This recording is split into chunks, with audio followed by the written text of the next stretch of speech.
So let me ask you guys a question. This is how I want to open my lecture tonight. And I'm kind of looking for maybe the wrong answer. See if you fall into my trap, okay? See if you learned anything last week. Who can tell me what is the goal of any business? What comes to your mind? What is the goal of business? The goal of business. We're going to talk all about American business tonight, all right? What is its goal? Make money. So glad you said that.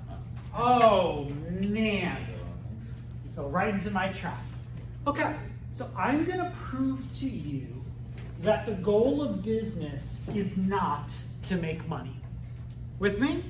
So the goal of business, I'm going to show you in a second if my remote control didn't decide to go to sleep, is this. And it'll give us an opportunity to review something that we learned last week. Take a look at this. So a business is an organization that provides goods and services that are sold to earn what? Does it say money? Okay, watch. All right. The very last section of your business plan, part 7, letter C. And we got there last week, didn't we? Yeah? We did the whole thing last week, didn't we? Okay. So the very last section, part 7, letter C, if you remember, is the skeletal P&L. Good job. Yes, it is, right? The skeletal what? What does it stand for? The loss. Okay, so let me review with you one more time to prove to you that the goal of business is not to make money. All right, watch this. The first line of the skeletal profit and loss statement is sales. Give me another word for sales. And by the way, I don't know why, but lots of Texans write this word like this, sells. John sells sandwiches, but John makes sales. The word isn't sells, it's sales, okay, with an N. So, give me another word for sales. When a business makes sales, what are they making? Besides money. Give me another word for sales. Revenue, beautiful, revenue. And revenue is just a fancy way of saying money coming in. Okay, so sales. Let's say the John Conte, whatever company, made $1 million. That may have been the example I used last week. So, did I make $1 million worth of money? Yes. Yes. I just told you this is my revenue, right?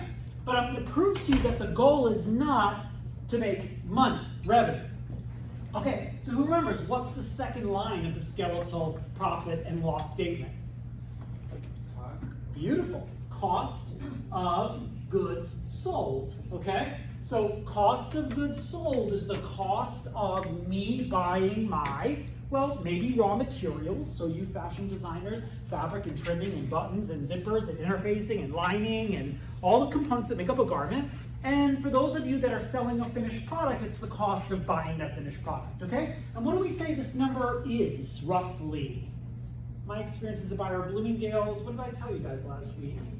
Yeah, maybe 40%, right? So I don't know, let's say $400,000. But again, did I make $1 million? Did I make money? Yes. Okay. Sales minus COGS equals gross margin. What is gross margin? It's just the difference between money coming in and money going out. That's easy to understand. Agree? Okay. But the fourth line is expenses. And who can remind me, we learned last week, there are 2 kinds of business expenses. Who remembers? Go ahead, yell it out. Profit and loss. Nope. Oh, What is it? Okay, what's that called? I heard it. Capital, good. So capital are those one-time upfront investments. It's not that you're never gonna buy those things again, right? If I have a piece of equipment and that equipment breaks, I have to buy it again. But not every year does my business have capital expenses, okay? So capital, yep. And what's the other type of expense? Monthly, right. The ongoing stuff. Give me an example of a monthly expense. Give me a better example of a monthly expense. Give me the most important example of a monthly expense. You got it. Salary. Yeah? We got to make money, no?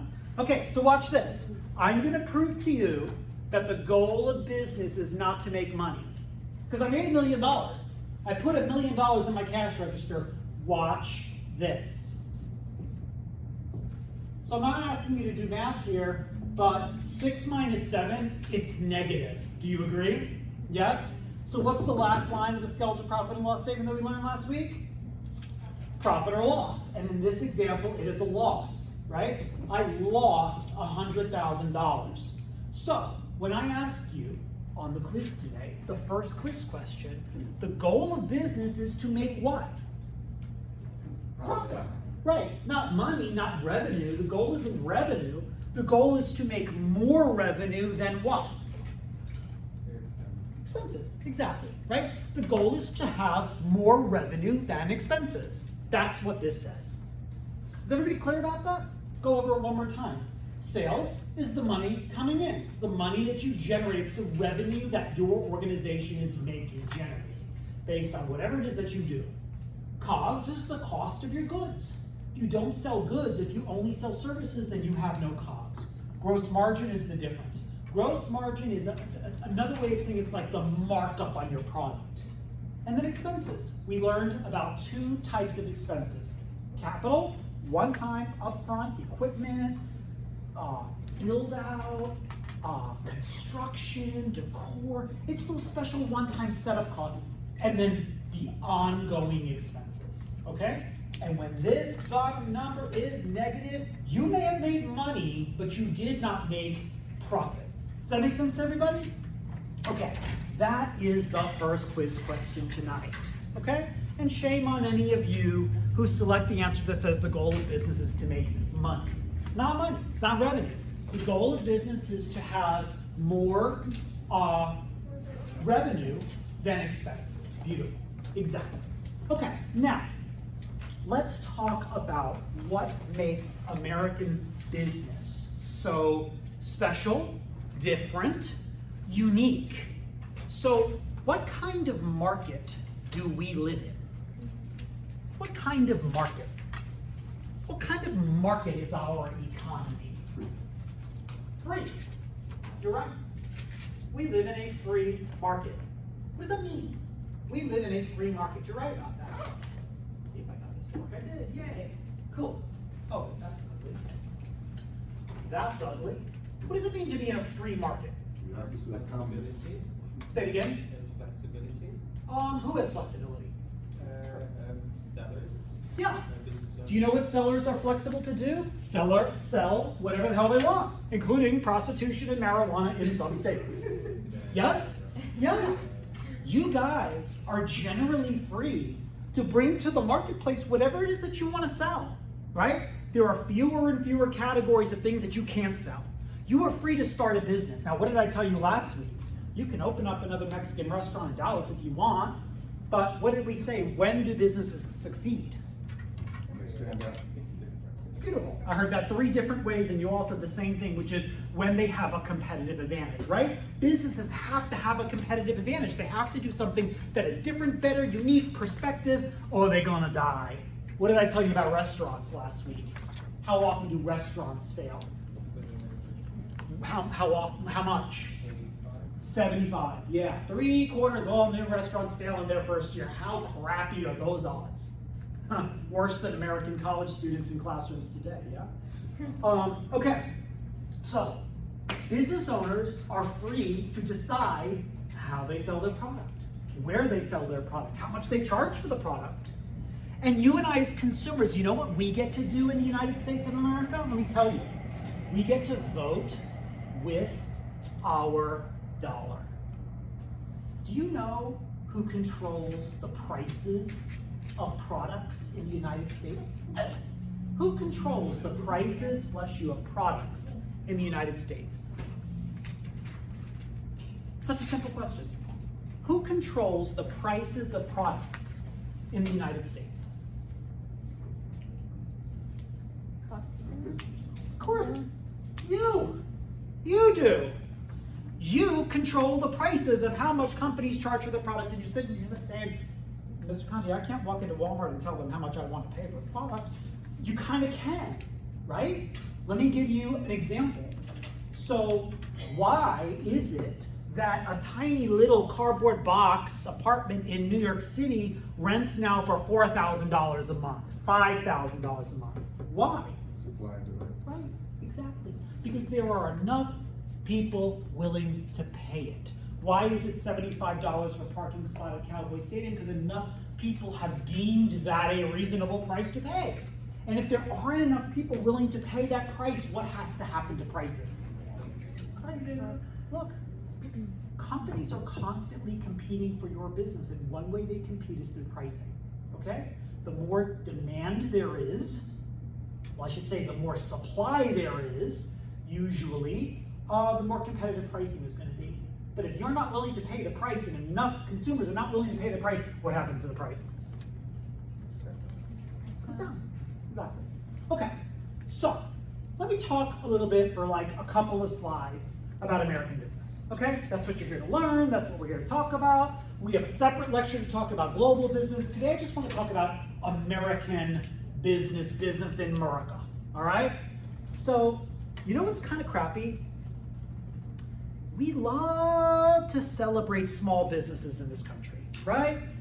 We can cheer and hurrah and wave our American flags for small businesses and small business. The minute you get big, you are the devil. Yes? The minute that individual Sam Walton store becomes 3,000 stores, you are evil. I kind of think that's not really fair. Why are we rooting against American small businesses becoming successful?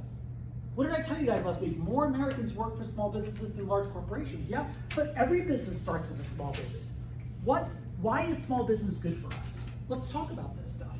How many of you took a shower today? Took a shower today? Yeah, good. Yeah, you washed? Did you have to, you're like, where's this going? Did you have to mix soap in your kitchen sink? Yes or no? I don't know, somebody in here is crafty. Somebody's a DIYer. No, you had the luxury of buying products, yes? Well, how many American companies improve the quality of our life by bringing to the marketplace products that make our lives better? From as simple as a thing like Ivory soap to as complicated as pharmaceuticals. We are living longer today in part because American corporations are investing a whole bunch of money in research. They spend millions of dollars on research to invent new drugs that make our lives better. Yes? Let me give you an example. So every year you have two parties doing a whole bunch of medical scientific research. You have private corporations like Merck and Pfizer, and you have the United States government. Okay? Let me ask you a question. Let's take a guess. Let's take a poll. Every year, new pharmaceuticals come out to the marketplace that make our lives better, that cure things like certain types of cancer or who knows what. Can we talk about STDs for a second? There was a report in today's news that sexually transmitted disease are at like a 10-year high. People, can you please wrap that shit up? Like, what is going on here? Are we just like rampantly sleeping with people? STDs are at like a decade's high. That's disgusting, all right? But tell me this, of all of these new pharmaceuticals that come out and cure diseases or help us improve the quality of lives, what percent do you think come from corporations, American companies doing their research, and what percent do you think come from the federal government? From the government's budget to research and create these treatments? Take a guess. Do you think it's 50-50? Or do you think one is doing more than the other? Do you understand my question? Yes or no? Do you understand my question? Yes. So what do you think? Weigh in. I'd say 20 from the government. 20% comes from the government, Yeah. and 80% comes from private That would business. be my guess. Okay, good. Who else? What is it? 10% government. Okay, so the both of you believe that it's American business that's responsible for a majority of these new innovations. Yeah? Is that what you're saying? Yes. Okay. Yes. Who else? Anybody feel the opposite? Anybody here thinking the opposite? Well, okay, then obviously, you know, or you're just afraid to say. Obviously, I have a slide on celebrating American business. We're not going to say that the government is our savior, right? Let me tell you, 97% of all of the new pharmaceuticals that come to the marketplace every year that make our lives better come from where? Private businesses. Pfizer, American corporations. Why? Are they so worried about Americans living longer? No. Why? Profits. Right, of course. But you have to appreciate one quick thing. They spend billions of dollars on the scientific research in order to make the profits. We're quick to be like, shame on you, company, you have a cure for AIDS and you won't share. The company spent billions, sometimes tens of billions of dollars doing the research because they want to market a product. And no one is stopping you from doing the same. You got a new formula to do something new? Great. That's your competitive advantage. Okay? Anybody ride your horse and buggy to school today? No? Nobody came by horse and buggy? No, of course not. You came by some type of modern vehicle, yes? Be it public transportation or car. You know why? Because Henry Ford's Model T changed our lives forever. And thank God for air conditioning, which now comes standard, right? Okay, switching gears. Not a history class, but bear with me, I have one quick history lesson to take you through, all right? And it's all on one slide. I want to take you through like the five big periods in American business. And I really just wanted to say like one word that you write down for each of these periods, okay? So, we're gonna start with the Industrial Revolution. How ironic, I am gonna talk about the Industrial Revolution tonight in my fashion history class. And we are gonna talk about how fashion du jour of the day changed during the Industrial Revolution. That's not what I'm here to talk to you guys about. But what do you think happened during the Industrial Revolution, during especially like the 1800s? What do you think happened? Building America. Yes. And here's what I'll give you one word to write. The firsts. What do I mean by that? The firsts. We had the firsts. Henry Ford invented the first true car. True, like, commercially viable car. You know what his famous quote was? This is Henry Ford's famous quote. The customer can have any color they want as long as it's black. What did he mean? What is that quote? Customer can have any color they want as long as it's black. Henry Ford Model T. Well, what did he mean? Can have any color you want as long as it's black. What did he mean? Industrial Revolution. Was there any competition? Customer can have any color they want as long as it's black. What did he mean? That black was the only color. Take it or leave it, sucker. You don't want to ride behind a shitting horse. This is your one and only option, and we have no competition. You can have any color you want. The color's black. Charlie. That's it, right? So that's what we need to understand about the Industrial Revolution.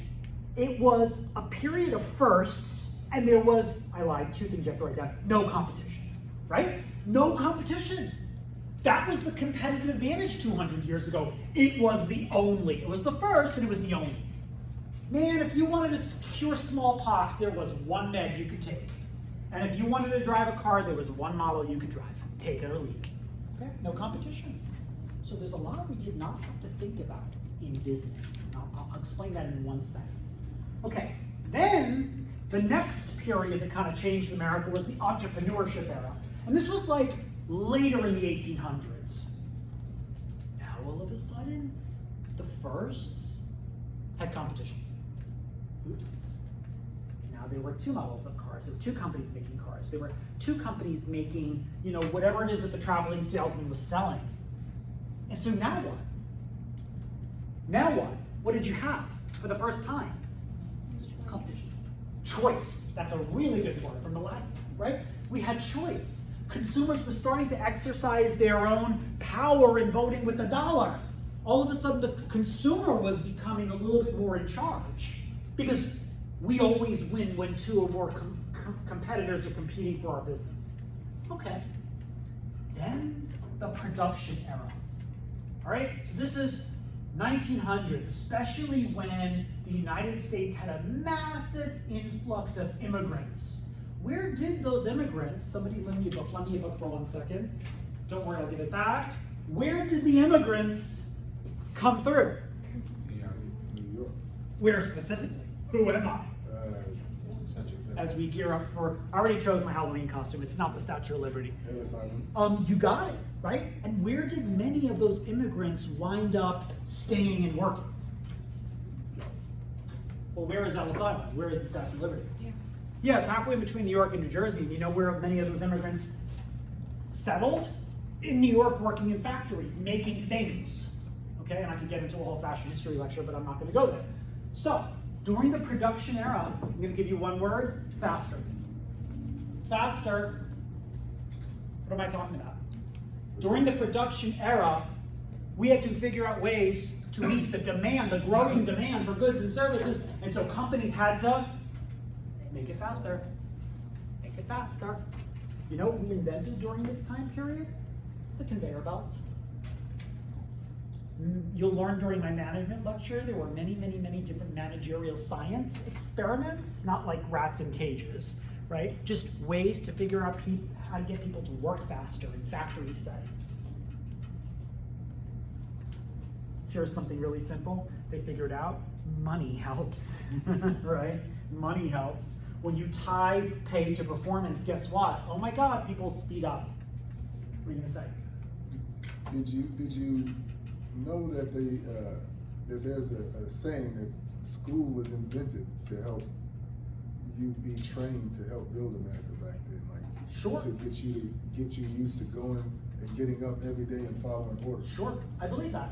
And then as skills became more specialized, school became more specialized. But that was the production era, right? Yeah. The demand for these products grew, competition grew, and companies had to figure out ways of making these products faster to fill demand. Okay. After World War II, in fashion, we call that Christian Dior's New Look of 1947, but to remind myself, this is not a fashion class. We have the marketing era. Let me explain to you what happened after World War II. The men came home. Yeah? World War II over, 1946, 5. Men came home. And what happened all during 1950s? How do I put this lightly?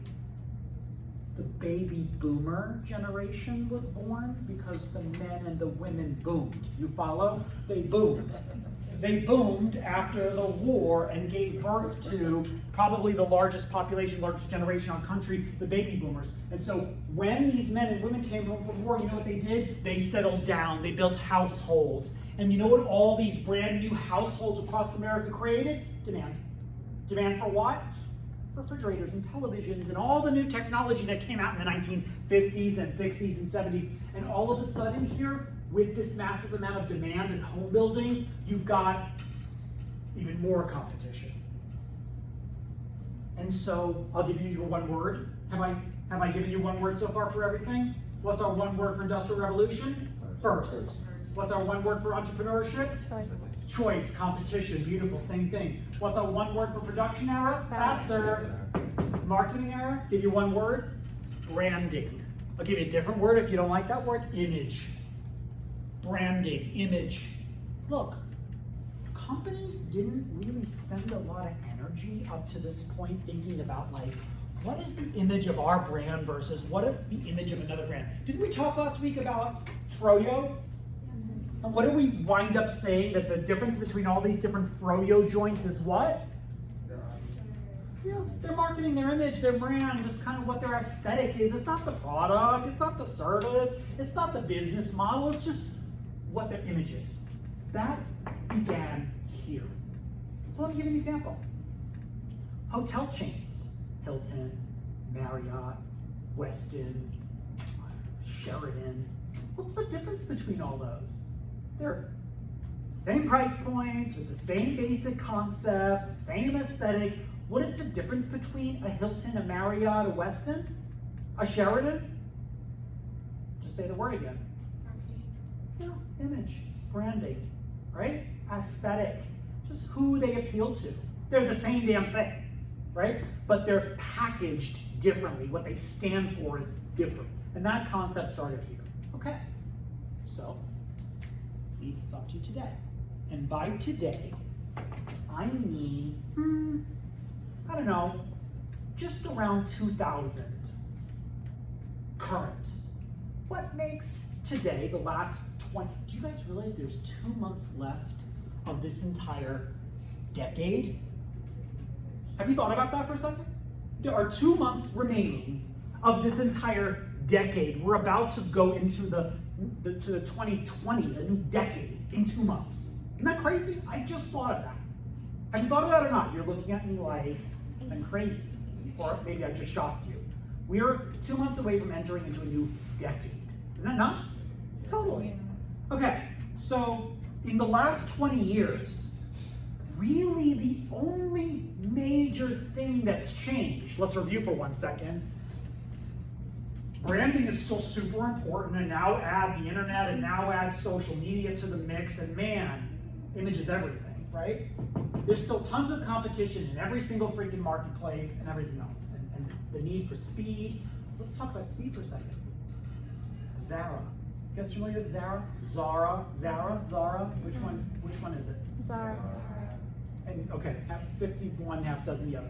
So, you know, not too long ago, it took many months for fashion to get from the runway into the store. Yeah, that was the traditional supply chain method. Today, Zara can see garments from a runway show, from a high-end designer like Gucci, and get those into their stores, manufactured into their stores, before the high-end brands get them into their stores. Isn't that amazing? They can literally interpret garments that they see from fashion presentations, get them in their stores before the high-end companies that designed them in the first place can get them in their stores. Why? Well, technology, obviously, right? But there's something else I need to tell you about. Okay, what makes business today, last 20 years, different? It's not even the internet, necessarily. It's not social media, it's just another form of marketing. You know, here's what it is. Let me see your keys. Car keys. Any keys. Let me see them. Nobody's moving. Why not? Are they just going to appear? Let me see your keys. I'm talking about what makes business in the last like 20 years different from any other period. The real game changer in American business as of lately. Well, let me see your keys.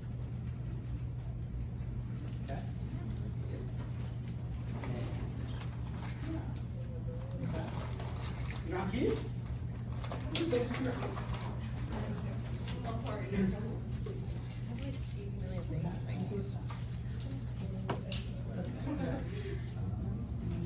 Yeah, ma'am. Okay. Let me explain it to you. I don't care how big or small a corporation is.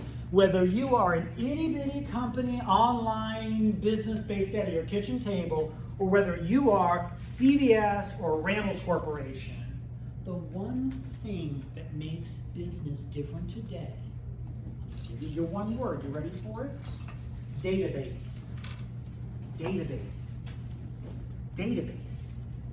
What is a database? A database is the technology that allows companies, first of all, to get our name and address and telephone number and email and birthday and all that good stuff. Okay, that's the tip of the iceberg. That's called data mining. But what else are these companies able to do? Track our purchasing behavior. Are you with me? These companies, when I go to CVS and I scan my CVS card, I usually, you know the coupon? Oh, I've had friends who wore the CVS receipt for Halloween. You all know the CVS receipt, yes? It's like, you know, you know. If you're a CVS shopper, you know. CVS is tracking your purchases. And when it markets to you via coupons that spit out of that register or in-app or in emails, direct emails, or I get coupons in the mail, I never get a tampon coupon. You know why? You don't know why? I hope you know why. Because I don't buy tampons. Because first of all, somewhere in the database, they have me identified as male, and they also know what my purchasing history has been. What do I buy? Q-tips and shaving cream and stuff like that. You follow? And so they are using my data history to make better marketing decisions. That's the relationship era. Do you get it? Companies have relationships with us, not warm and fuzzy relationships. We have database relationships. They are keeping data on us. That's what makes business different today than it was 20 years ago. Is that right? We just steal each other's cars now. Here you go. Okay, moving along. Done with my history lecture. Everybody good there? All right. Now, here's the other thing. For a company to survive, in the American marketplace, in any marketplace, I don't care where you are, you've got to basically achieve kind of these 4 aspects, okay? There are 4 aspects that affect every business. They are natural resources, capital, human resources, and entrepreneurship. So let me give you an example to go through these 4, if you don't mind. Here's my example. Boom. Starbucks. All right, so Starbucks. I'm going to talk enough about Starbucks in this class. Starbucks is really dependent on one natural resource. And the availability of this one natural resource can pretty much dictate the price that you and I pay at Starbucks. What is, easy question, that natural resource? Coffee beans. Yes, okay? Coffee beans. So let's think about that. Coffee beans. Where do coffee beans come from? Where? Well, yes, sure. And where do these trees grow? South America, Central America, Central Africa. Okay? So pretty much the center of the globe. What if there was massive drought that really hindered coffee bean production one year? What would happen? Maybe not no coffee, but there'd be a massive shortage in coffee. Demand ain't going anywhere. How many of you are coffee drinkers? How many of you are daily coffee drinkers? Okay, amen. All right, let's talk. You guys, I don't know if you've noticed, if I've like emailed you guys today or whatever, but I've been up since 4 a.m. 4, okay? And I'm here till 10:30 tonight. I've been rolling since 4 a.m. Maybe 2 cups of coffee. But if there was some kind of drought or some kind of monsoon that hindered coffee production one year and demand doesn't change, what's going to happen to the price of coffee? Obviously. So, companies are dependent on natural resources. Let me give you one other example before we move on. Airlines. What's the number 1 factor, besides supply and demand, that dictates the price of your plane ticket from point A to point B? Yeah. Oil, gas, fuel, whatever it is. Okay? Yeah, exactly. And by the way, fuel in the last several weeks has gone up, up, up. Have you noticed? Why has it gone up? Nobody? Well, there's only a massive political issue with Saudi Arabia that you have to be living under a rock not to know about. Okay, Google it. Okay, natural resources. The opposite of natural resources is capital. Don't confuse this with capital expenses, although it's kind of the same thing. If natural resources come from nature, capital resources are synthetic. They're man-made. Let me give you some examples. So you can't make the coffee without what? And don't say milk.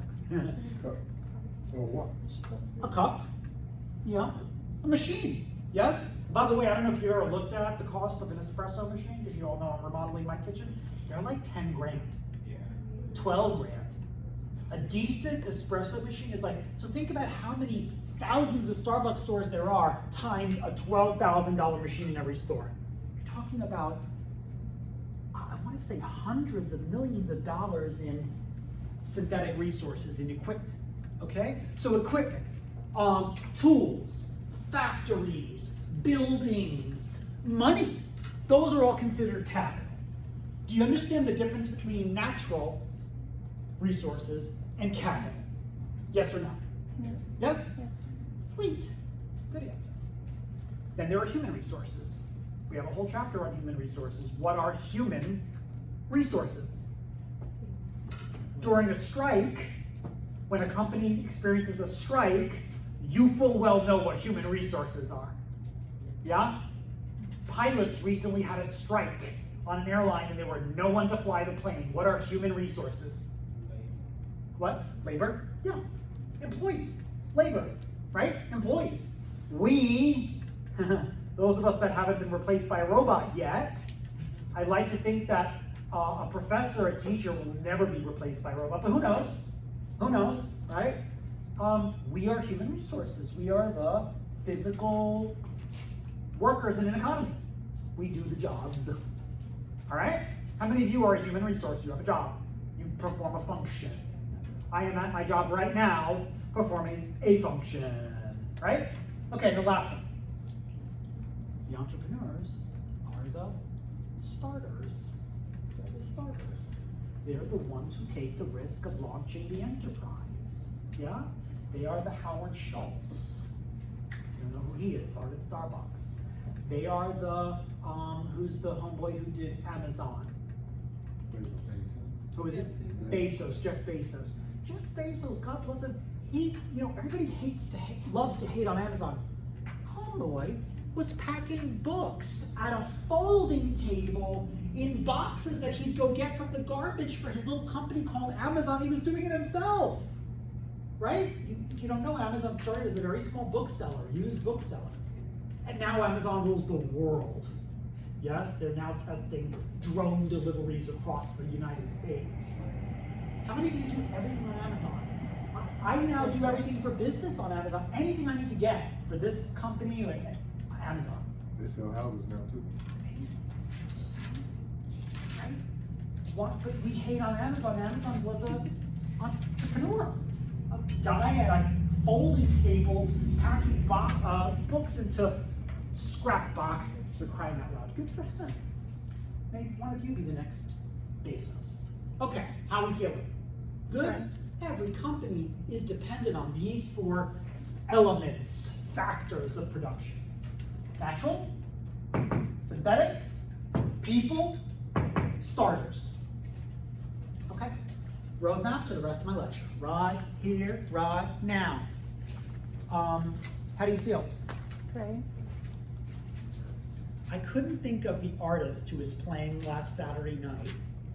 Do you know now? Lizzo, that's it. That Lizzo. Lizzo was the one I was talking about last week. And you know what song's in my head right now? How do you feel? Nobody? No, Say Elaine. great. I can't say it. It's not. Do you know it or not? Feeling good. Feeling Yeah. good. Don't get me started. All right. Beautiful. Okay. Let me get artistic on you for 1 second and it's not dropping you a Lizzo beat, okay? So here is any one business in the United States. I don't know why I'm gonna give it a chimney and some trees, okay? Gonna give you a visual here. I don't care what business this is. Amazon, Wade College, John Conte Sandwich Shop, who cares, right? So there are things inside of this company that this company can control. What can this company control? What is this company in control of? That's not what this slide is about or the rest of my lecture is about, but what is this company in control of? Name some things. What is it in charge of? What is it in control of? What does it own? Nobody? I'll start. Who it hires. This company's in control of who it hires. Keep going. You're gonna make me do all the work tonight. I'm sweating already. What it sells, beautiful. This company, what it sells and what it charges and how it markets. What else you got? And where it's based and where it's located. What else you got? Ugh. What? Where it buys its product. Great. Who its vendors are, where it buys the goods from. Beautiful. What else you got? Who it's selling to. Who it's selling to. How about its internal culture? Every company has its own internal culture that it creates and that it okay. Those are internal controllables, right? Every company is in charge of its own internal stuff. Not what I'm talking about right now. What I am talking about right now is this. All of the external factors that no one business is control of, but that affects every business in an economy, the external factors. Every business from John Conte Sandwich Shop to Wade College to Amazon is affected by these 6 things. And we're gonna go over them slowly, 1 slide on each. The rest of the presentation tonight, easy breezy. Okay, so what do we say again? Every company's control of its product, its pricing, its marketing, its image, its corporate culture, its employees, who it hires. You get that, yes? Okay, let's begin with the first one. Every company in the United States is affected by the domestic business environment. What does the word domestic mean? domestic. What does domestic mean? Here, right. Domestic means here in this country. So every business is affected by the domestic business environment. What makes up the domestic business environment? All the other companies you compete against. If you are American Airlines, you compete against Delta. Sure. Okay, can you control Delta? Can American Airlines control Delta? Can American Airlines control Southwest Airlines? Can they control who they hire? How much they pay? How much they charge? How they market? What services they provide? Can they control those things? Of course not. That's illegal, by the way. Yes? One company cannot control another company's business. That's illegal. It's an antitrust. Okay? Not have a monopoly situation. Okay, so when you compete in the United States, there's kind of two things you need to do. One, be close to your customers. I don't mean physically close. Let me give you an example of this. When I worked for Banana Republic Catalog, we were based in New York, 45 West 18th Street, 5th floor, if you care. Do you know where our main customers were? You know where the majority of our target customers were for Banana Republic Catalog? Take a wild guess. Where do you think they were? Young men. Where? Young men. You said where? Where? Oh. Because the point I'm trying to make is companies have to be close to their customers, but I don't mean physically. Take a guess where our customers for Banana Republic Catalog were. South America? No. Okay? Interesting guess. What else you guys think?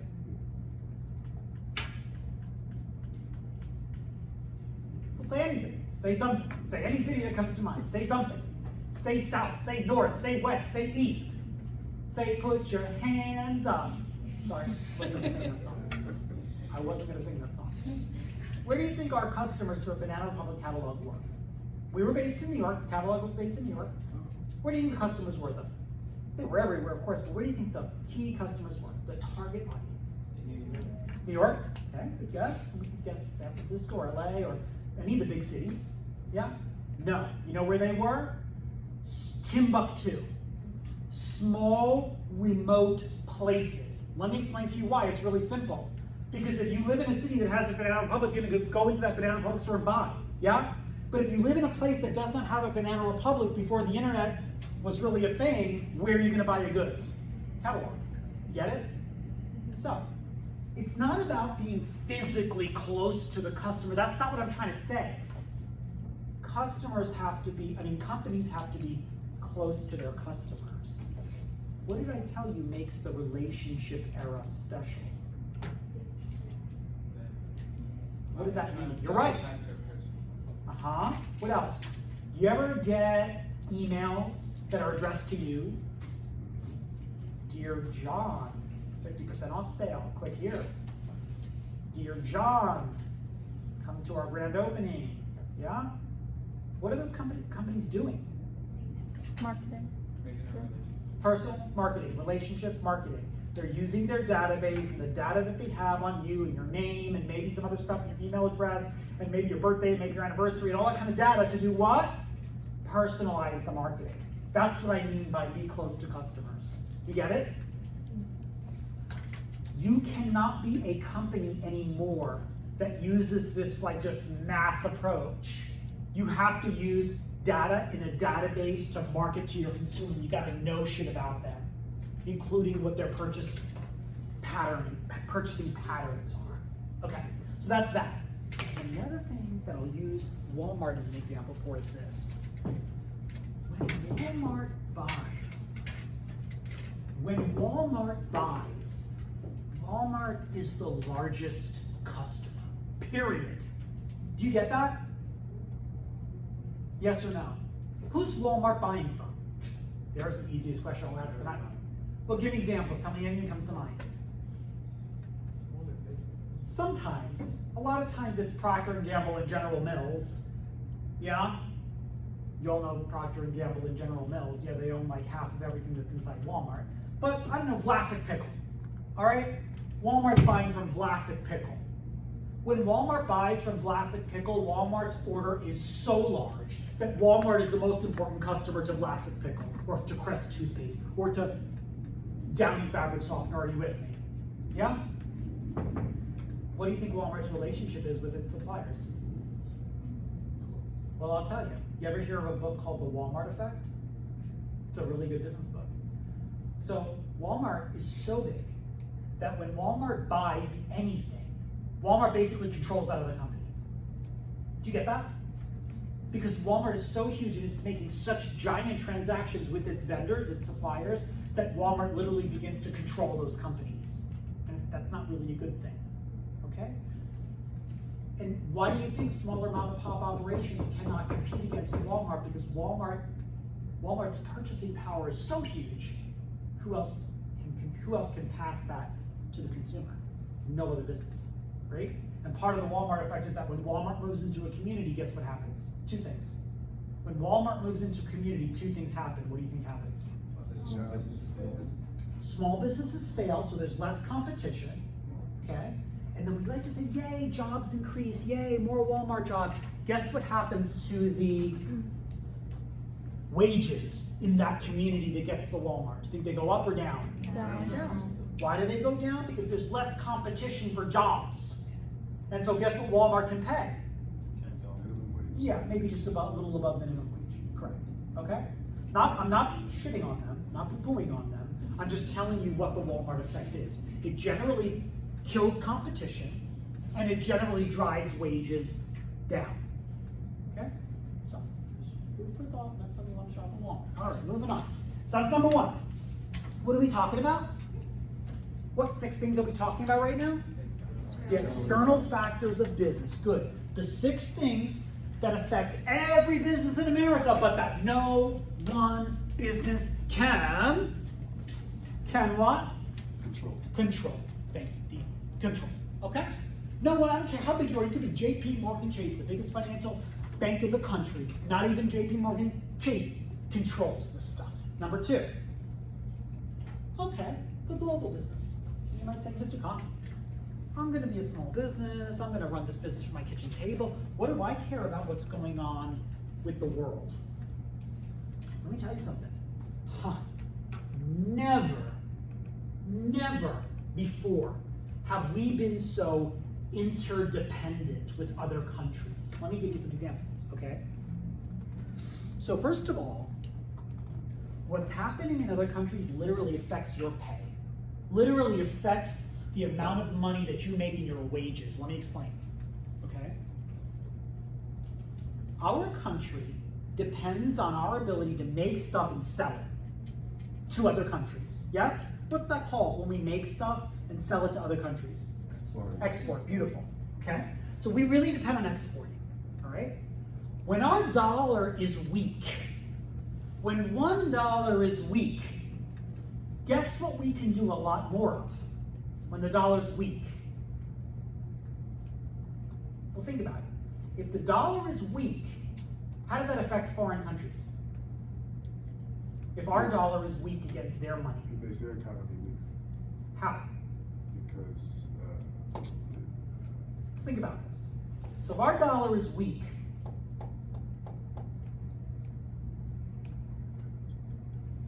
if you are Chinese from China and the dollar is weak, how does that affect you?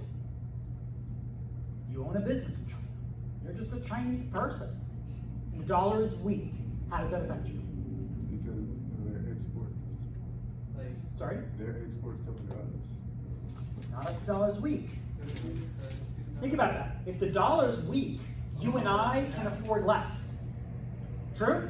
If our dollar does not command as much, Walmart can't buy as much from China. Okay? But what I'm asking you is, when our dollar is weak, what can we do more of? Less production. Well, what can we do more of? Not less production. If our dollar is weak, and you are Coach, America's #1 luxury goods brand, what can you do more of? Trade agreements, more trade agreements maybe. What does that mean? So if we like make cars and we sell like Ford and all that to other Okay. countries, Will We we can make sell it- more or will we sell less if the dollar is weak? we make a deal with them, we sell a little bit less, but we still sell a big percentage to make some money More to the country. or less? Less. Pay yourself. Think about it. More or less? If the dollar's weak, can we export, sell more or less American goods? More. Do you want me to just answer it? Well, tell me why you're saying less. If the dollar is weak, and you have an online business, and you're willing to ship anywhere in the world, are you going to sell more to the worldwide economy or less? So, More. The answer is more. Think about it. If the dollar is weak, people in other countries' currency is stronger, they can afford more American things. Yes? Those businesses and those individuals can afford to buy more American stuff. The weak dollar is good for our ability as American companies to sell our shit to other countries. Do you get that?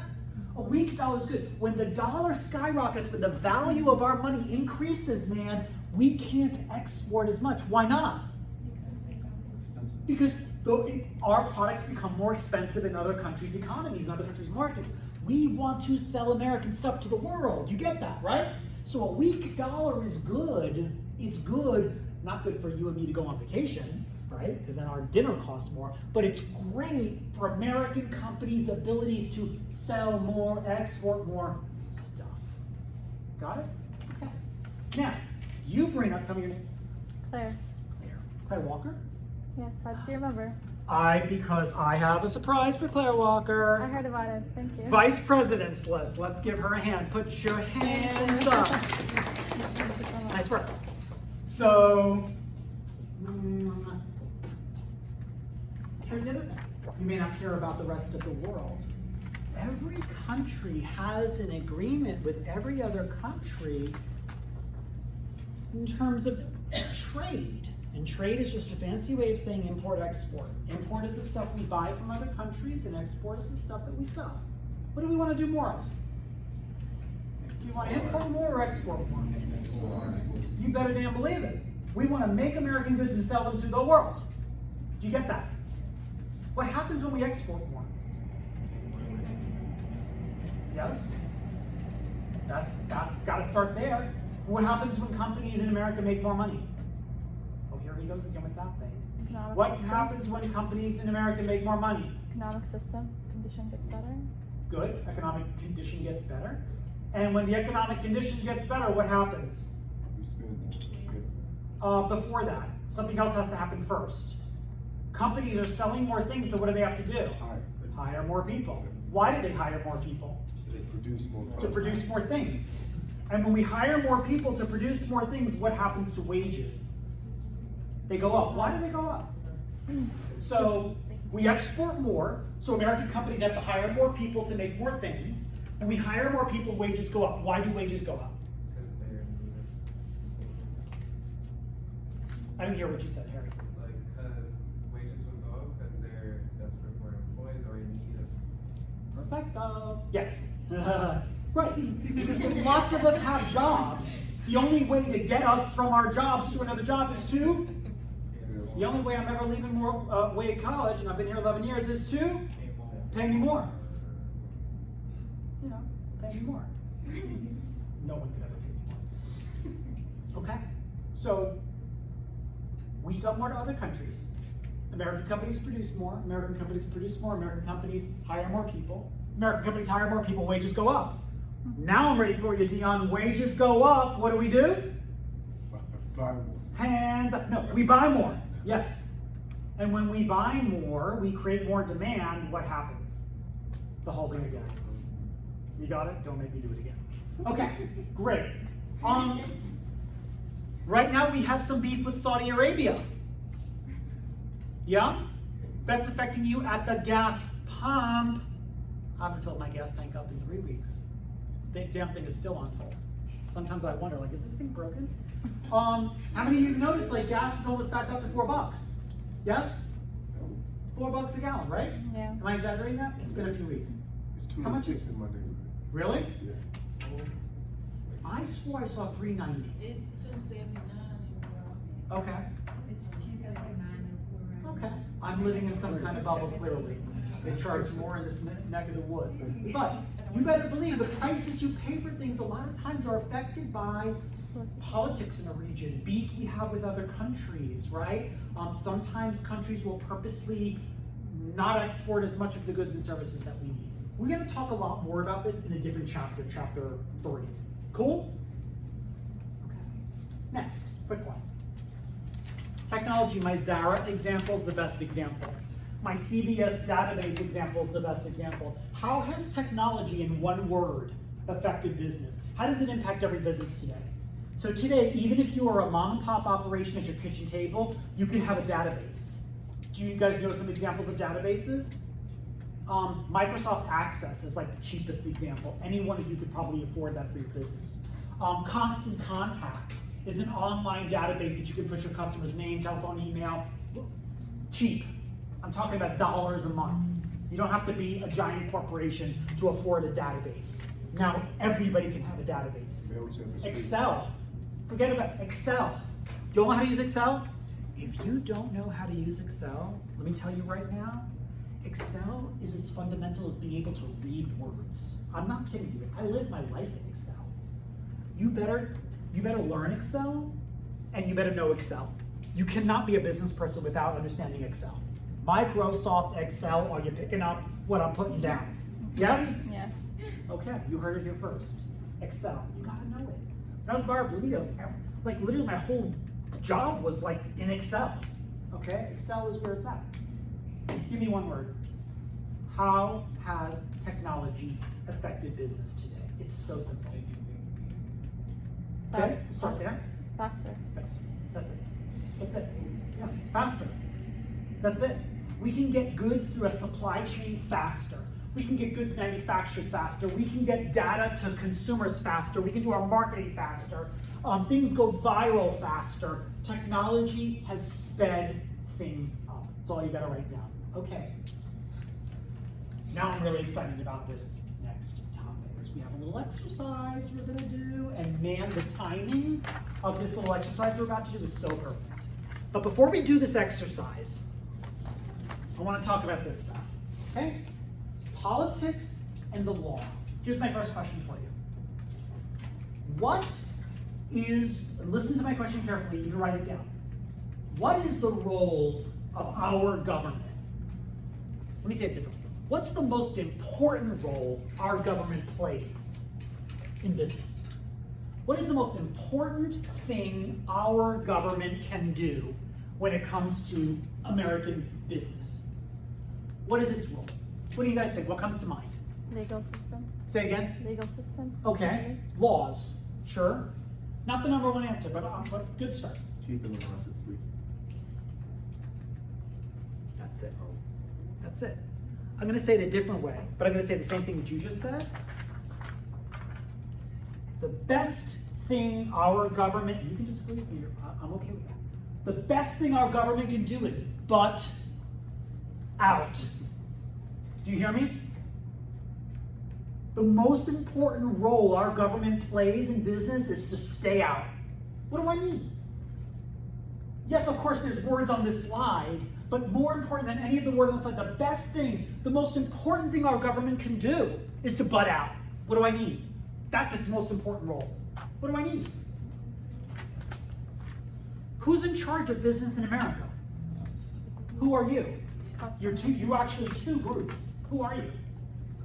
You're consumers and you are entrepreneurs, business owners. Sure, right? What do consumers control? Supply, demand, prices, opportunities. You guys decide which businesses live and which businesses die. And you know what else you can decide? Wages. In a lot of ways, you're in control of wages. What do I mean by that? You guys go get your first job. If you're smart, what are you gonna do? You don't know? Negotiate. You're going to negotiate your pay. You're gonna say, if you want me, here's what I cost. Now, not everybody can do that. True? How do you get yourself in a position to say, if you want me, this is what I cost? And I'm not talking about prostitution on Harry Hans. Especially skills, polish, the ability to negotiate in the first place, right? If you set yourself up to be able to negotiate, then you are in control of wages. I'm not leaving my job until another company can pay me more. With me on this one? Okay. So, official role of the government before I get into the slide is to butt out. Let businesses compete fair and square, and let consumers decide. What do you guys decide as consumers? What do we vote with our dollar about?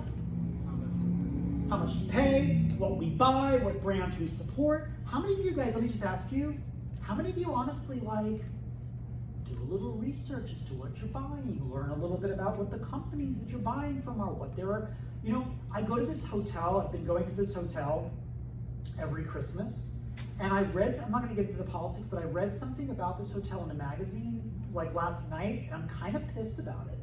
And I'm almost to the point where I'm gonna call them to see if this information is true, and if it is, I may cancel my trip. Because I'm an educated consumer, and there's certain things that I don't support, and if what I read in the media is true, I'm probably not going to give them my money anymore. How many of you are educated consumers? You know about the companies that you're spending money on. You should. Okay, now to this slide. What do you call it when the government does but its nose into business? We'll just read that first line. You don't know how to read? I gotta teach you how to read too? I gotta teach you business and how to read? What's it say? It's called the regulatory relationship. Okay? So when the government does get involved in business, it regulates. Not control, right? Not decide what companies sell, not decide how much you eat. And don't laugh, because there are countries that do decide how much its citizens eat. Okay? Freaking New York City passed a tax on extra large size sodas. Literally, the government in New York City wants to control how much soda people drink. Is that really the role that government should play? You want government to tell you how much you can consume of a product? No, screw you. That's what I have to say. All right, so when the government does, I'm talking federal government, when it does butt in, it's called the regulatory relationship. Here are some examples. Okay, one way that our government regulates business is through that cereal box up there. Take a look at it. Does it look familiar? How many of you eat cereal? I understand millennials no longer eat cereal. Is this a true phenomenon? Millennials, do you eat cereal? Yes or no? Yes. Yes or no? Harry, you eat cereal? Okay. Anybody not eat cereal? I read an article. You're not a millennial. No offense. No offense. I'm not either. I read an article that millennials are too lazy to put the spoon to their mouth. Is that not the most offensive thing you've ever heard? Anyway. Okay, so does that box look familiar? I don't care what brand it is. Does this packaging look familiar? Do you guys think it's a coincidence that every single packaged product in the American marketplace has this exact font and layout of its nutritional information? Do you think it's a coincidence? Do you think everybody's just using the same graphic design? How is that possible? Why is the package the same across every single company? That's the rules. It's the law. It is the, I'll use a different word from law, it's the, this is not cute, don't make me keep doing it. It's the regulation. It is the federal government regulating. Now, what is this doing? I'll just tell you real quick. It's protecting you, the consumer. Yes? How the hell else are you gonna know what's inside this box if it isn't regulated by the federal government? So that's that. Okay, I'll skip this one. Here's the next one. Let's go here. You cannot lie in advertising. I'm gonna tell you about this company, Palm. You familiar with this company, Palm? Palm, it's pomegranate juice. It's good, yeah. Except this company has made a whole bunch of claims that this product is the next coming of Jesus Christ himself. That it is gonna cure heart disease, it's gonna do all these things for you, except, oops, they had no scientific research to back up any of the claims that they were making. You can't do that. Who says? The federal government. Okay, that's the FCC, the Federal Communications Commission. You cannot lie, you cannot misrepresent, you cannot make false and outrageous claims in your advertising. That's not allowed. You cannot dupe the consumer. Cool? Okay, next one. John F. Kennedy, 1960 something before you Dallas did him away. Too soon? Sorry, too soon? Okay, too soon. John F. Kennedy created this code called JFK's Consumer Bill of Rights. We'll learn it in a different week. And products that harm you have to say so. So you smokers and vapors, you'd be crazy to vape now. And you smokers, what do your cigarette boxes say now? They used to say like, warning, may cause, now what do they say? You will die. Do they not? They literally, you guys, in other countries, you think we're crazy? In other countries, Mexico, they have really graphic, disgusting images of tumors and shit on the packages. Okay? It's not to say you will die, it's like, here's your throat rotting. Do you still want this product? Didn't they used to have that warning label like smaller? Now it's like. It is. Now there's, again, the word is regulation. Yeah. That's deep, right? Regulation about the size of that warning. Alcohol last week. What does alcohol have to say? You will have 3-head baby if you drink while pregnant. Sure. If you're lucky enough to have the baby at all. Okay, so there's that. So government regulates advertising practices, safety and health, etc. Okay.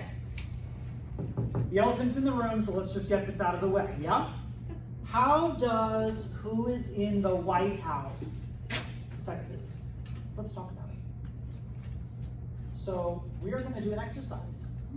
I'm so excited. How many of you have ever been on this website? Look how pretty the sun is setting.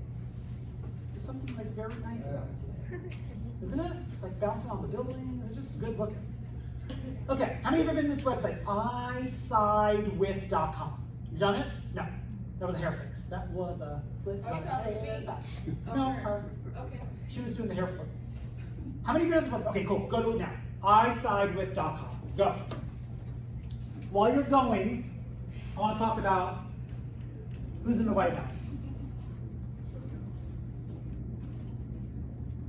So, Republicans versus Democrats. I'm not here to talk about social issues and all that kind of stuff and abortion, although you will encounter that stuff on this website. isidewith.com, you there? Yeah. Okay, don't do anything else, just go there. We'll do more in a minute, promise. I'll shut up. So, how is having a Republican in the White House different from having a Democrat in the White House, as far as business is concerned? What are the two philosophies? How are they different? And let's talk in neutral terms, okay? All right. Did you all see what Ellen said yesterday? Yes or no? Ellen was in Dallas. You saw this. I posted on my Instagram. It was so cute. She went to the Cowboys game, and who'd she sit next to? George W. Bush. And all these people had beef about it. And she said, you know what? He's my friend. I like him. And just because we don't agree politically doesn't mean I can't go have fun with him at a game. And shit, that was such a good message. We need to have tolerance. Just because somebody doesn't see politics the way you see them doesn't mean you can't associate with them. They are not the devil. Okay? Just because you will not agree with my political views doesn't make you any better or worse. Anyway, what were you going to say, Ken? What's the Democratic philosophy when it comes to business, and what is the Republican philosophy? What do you want to say? Republicans believe in less government. Okay, good. That's a great start. Republicans, although to be honest with you, you want the real scoop here? I have watched Donald J. Trump, George W. Bush, that's my lifetime, Ronald Reagan. Forget about Ronald Reagan. Georgia. And I've watched Barack H. Obama, Bill Clinton. And you know what's brilliant about all four of those people? They're all politicians, they're all president of the United States, and what do they all do? Big business. Big government. They all want more government and more government and more government. You know why? Because it's good for what they're doing, right? I'm not gonna come to Wade College and say, we need less college. I want more college, right? It's okay. Sure, Republicans do, at least on paper, believe in smaller government, but show me a Republican that's been about smaller government lately. I can't think of one. Okay, but what else? That's a good start. And Democrats do generally believe in more government. More government, more agencies, more government. What else you guys got? Have you heard of the concept of trickle down versus bottom up economics? Yes or no? Can I explain it to you in plain English? How many of you don't know what I'm talking about? I want to know who I'm explaining this to. Okay, so I'm going to boil this down in plain English. You ready? Trickle down economics is a theory where you believe that if you make businesses strong, okay, and businesses are not burdened with regulations, that businesses are ultimately going to do what? If they're thriving, what are businesses going to do? Help the How? people. How?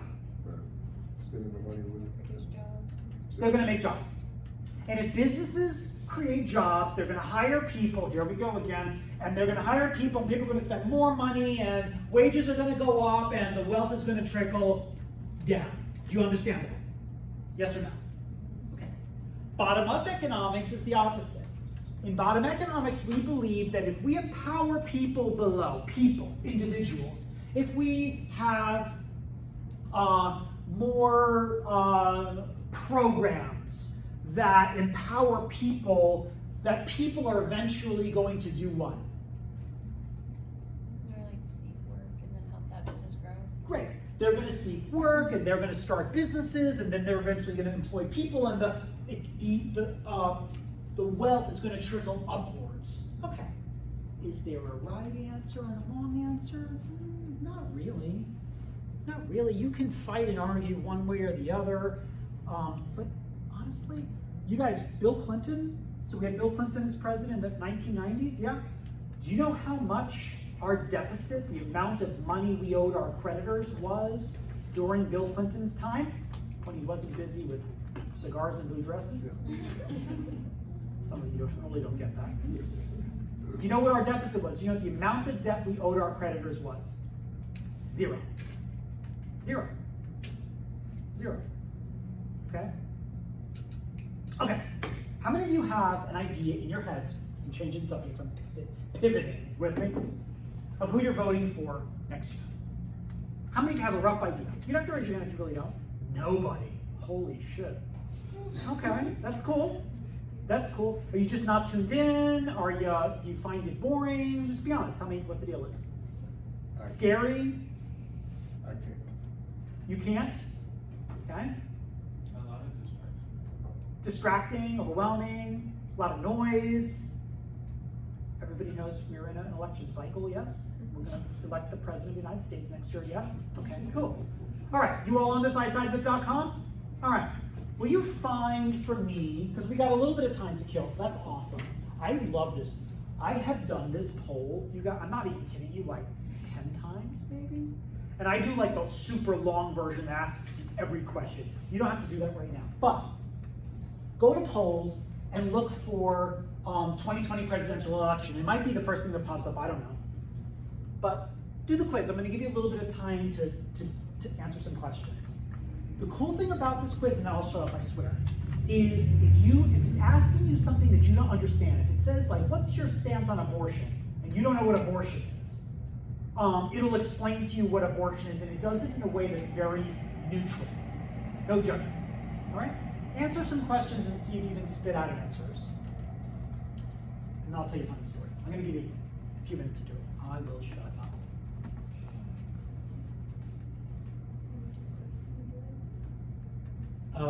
Just look for 2020 presidential election.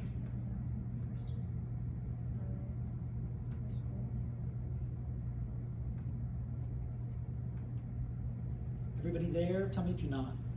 No? Can you find it or no? No? I'll do it on the screen too. How many of you are there? How many of you are at that poll? Cool. So I'm going to go to www.isidewith.com. And we're actually like, Yeah, you're doing the poll. Totally. You could do the short version, like, each section says like expand. You don't have to do the expand piece. just do the short version. Okay, so at the 2020 president luncheon. If not, let's see, polls. Where's the quizzes?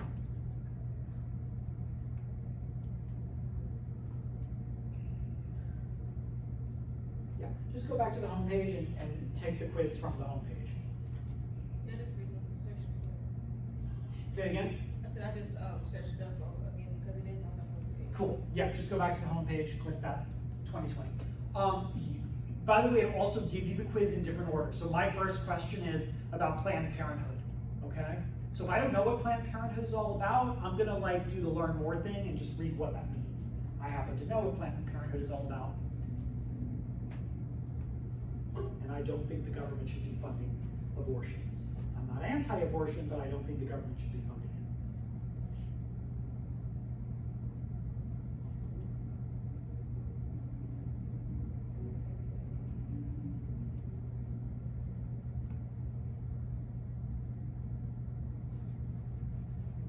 I'm broadcasting for the world my views here.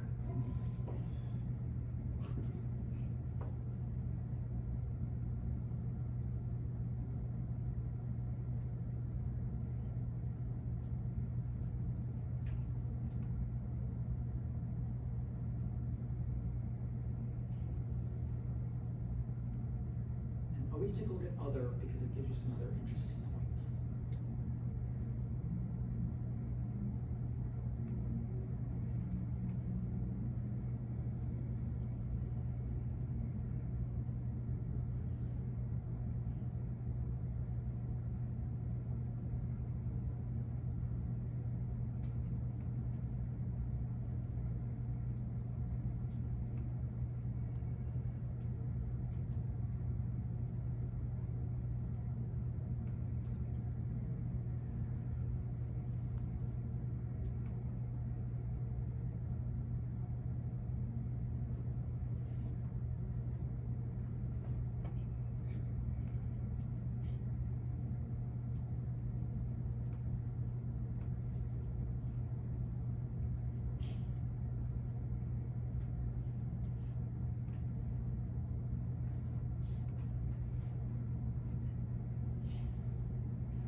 Okay, moment of truth for me.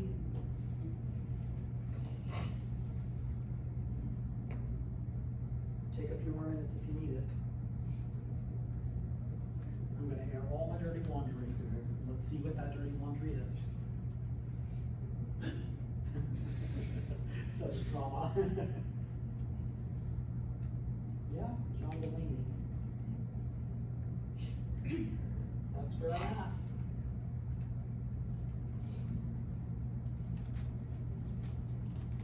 I want to make 2 points. Systematic,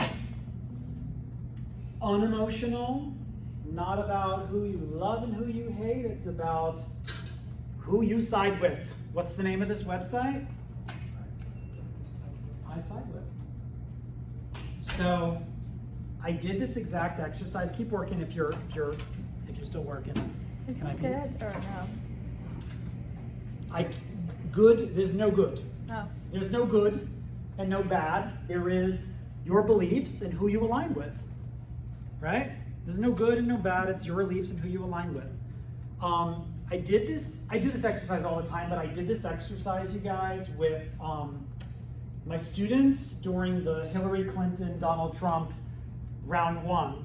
And the looks on people's freaking faces when they got their answers, and I had, my Hillary voters get Trump and my Trump voters get Hillary, and it's kind of shocking. How many of you are surprised by your answer?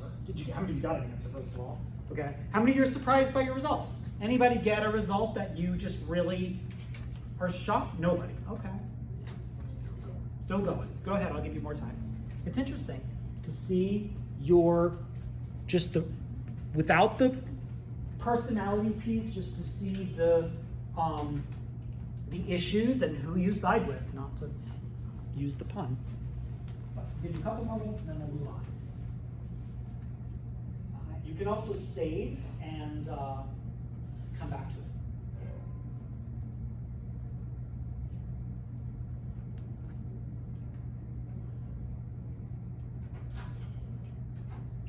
And then the good news is 2 slides left.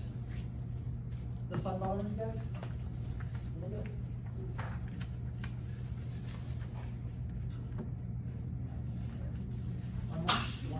You got it. Do I see what? Yeah, the building, the sun, yeah, it's killing you, right? How's that? No, it's actually this one. Better? Yes. Who smells oh so good? Somebody back here. Probably Dion.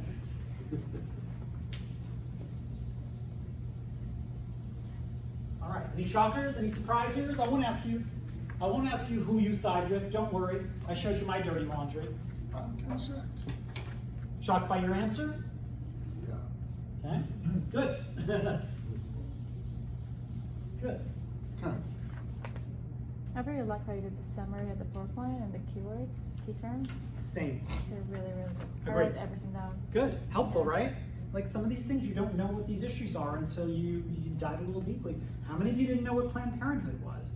How many of you didn't know what some of the gun control issues are? How many of you didn't know, about things like Medicare or, I don't know, I'll learn about it in the prosecuting movie. terrorists. The movie, Planned Parenthood. I watched that movie, so I learned more about it. It was Yeah. shocking. Yeah, it is. Was I the only one that got 2 people? You should get a whole list of everybody with No, I'm saying the 2 percents. Equal.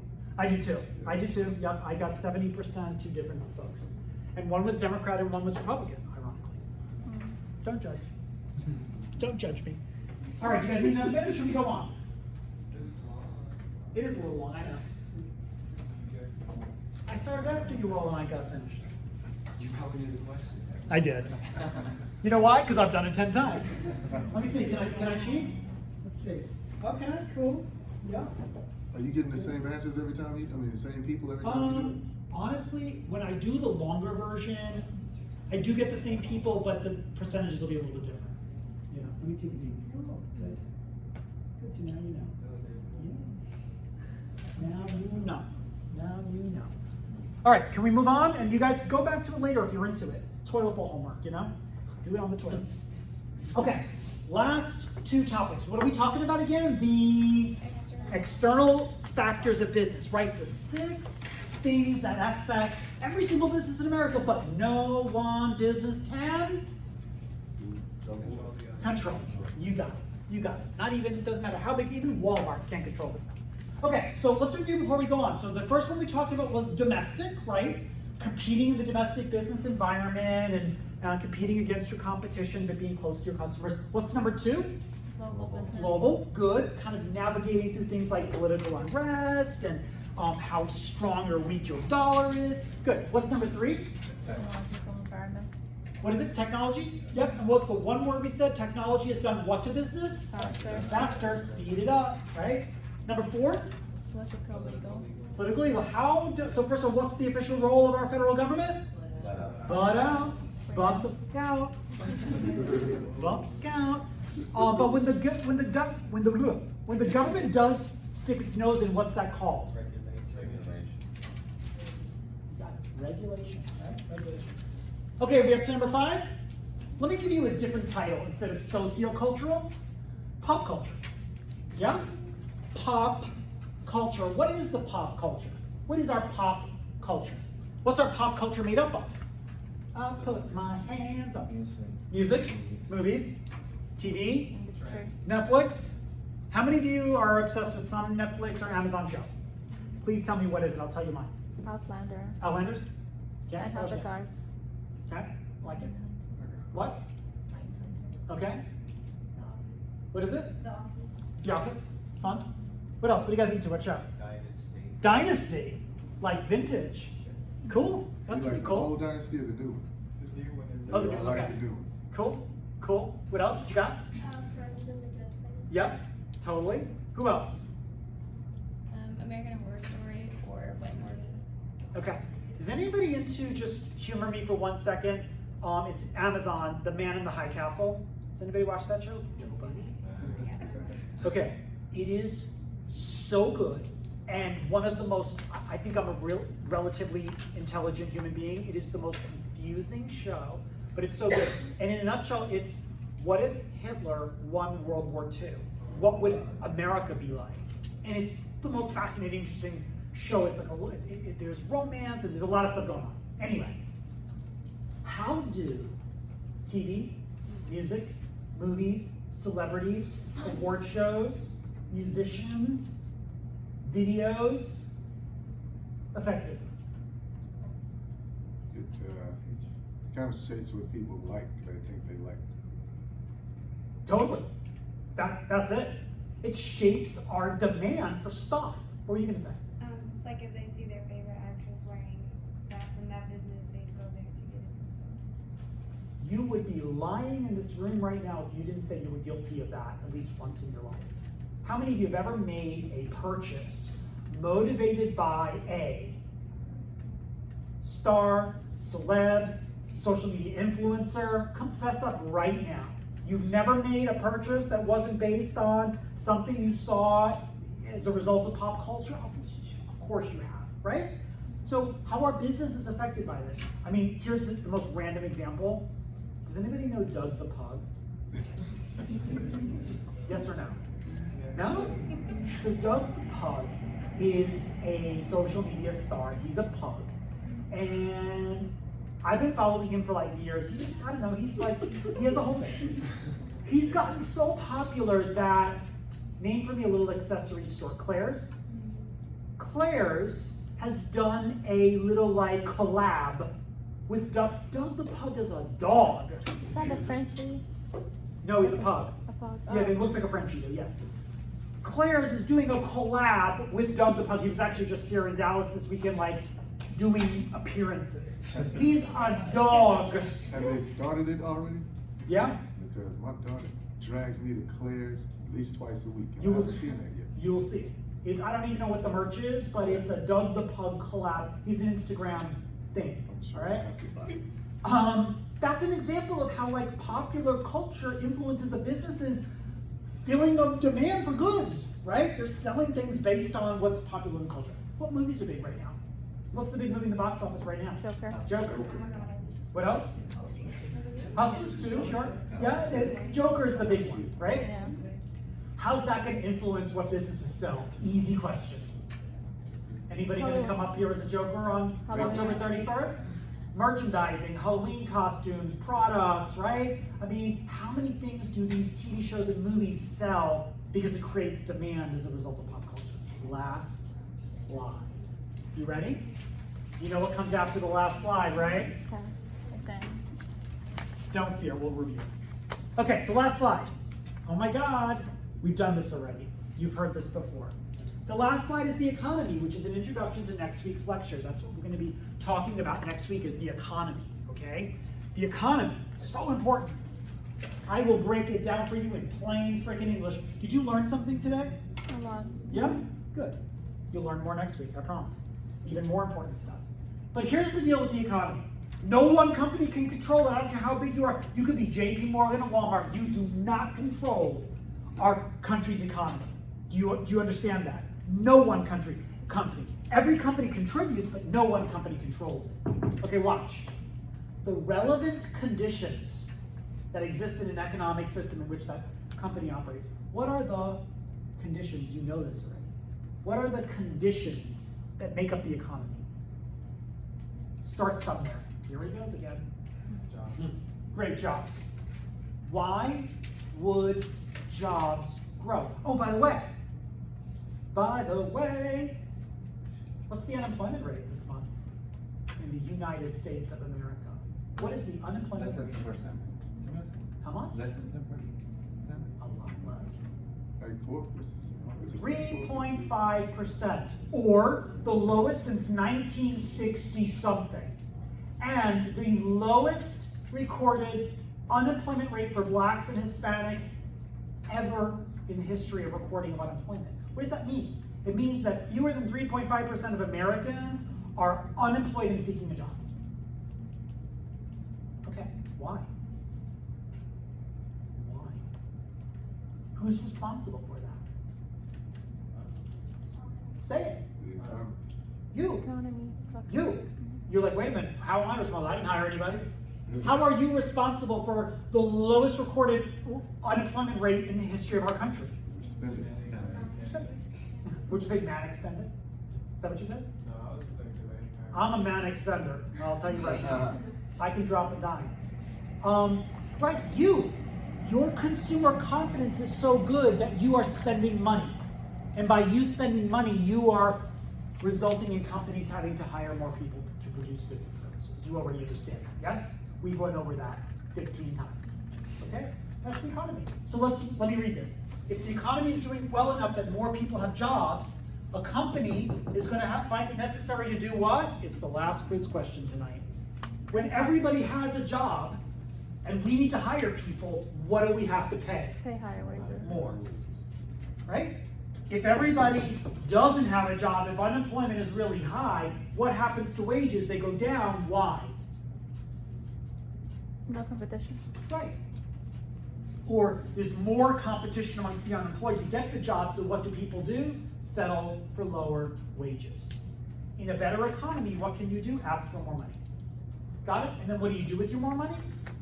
Here he goes again. I know. Saving is what we don't want you to do. And let me tell you how I know that. Let me tell you how our federal government ensures that. What just happened to interest rates right now? Yeah.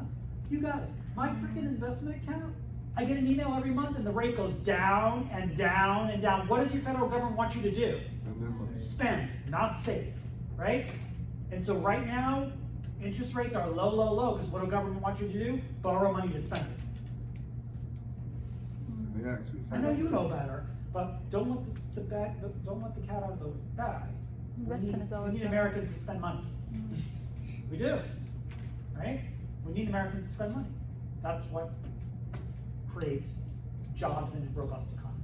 Okay, let's review before we take our first quiz. I will help you find this quiz. Do not worry, do not fear. But let's review first. Okay, who can tell me what the goal of a business is? Profit. Goods and service. What is profit? Profit is not revenue, folks. Profit is making more than spent. Say it in a different way. their Profit is the difference between revenue and what? expenses. Expenses. Right? Profit is the difference between revenue and expenses. Okay? Who can tell me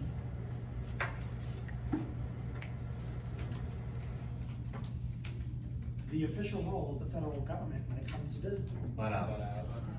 When the government butts in, what's it doing? Regulation. Good, regulation, regulating, very good.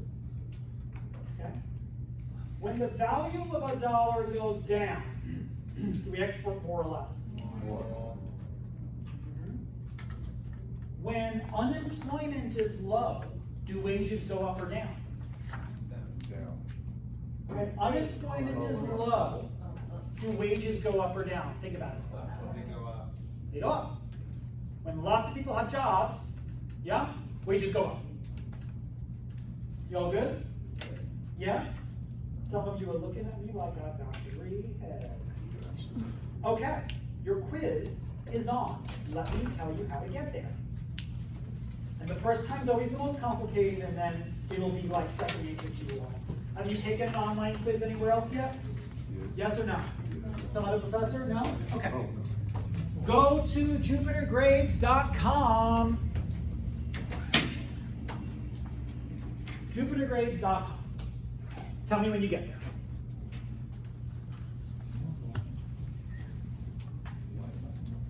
Tell me when you get there.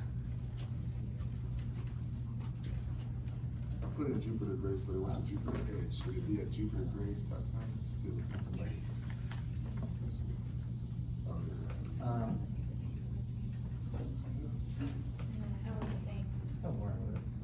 Wireless? What is the wireless? So it's Wade? Is it Wade Wireless? Is it, you know, it's business?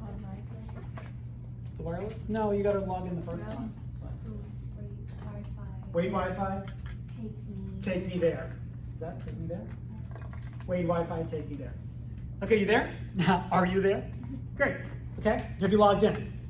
You know, your login is a little bit different from all your other logins, right? Because it's, what is it? It's your first space last? Yep. Okay. Everybody in? Go to my class, Business Principles. Oh, you're there, go. You don't have to wait for my song and dance. If you're there, hop to it. 5 questions. Go to my class, Business Principles. Yeah. Where'd you go? Let me see what you do. It was slow as molasses.